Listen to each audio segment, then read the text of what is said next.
परिचयटा मो ना सुभाष नायक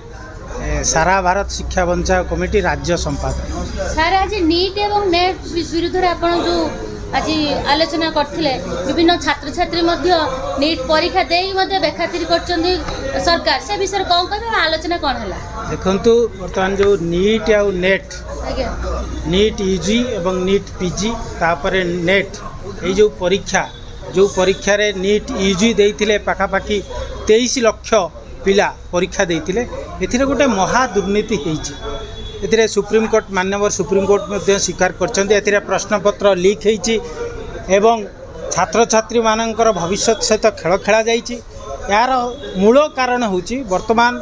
केंद्रीकरण होईछि जो परीक्षा व्यवस्थार केंद्रीकरण होईछि एवं एनटीए गोटे नेशनल टेस्टिंग एजेंसी गोटे प्राइवेट संस्था ऑटोनोमस संस्था दायित्व दिया परीक्षा परिचालना करने पाखापाखि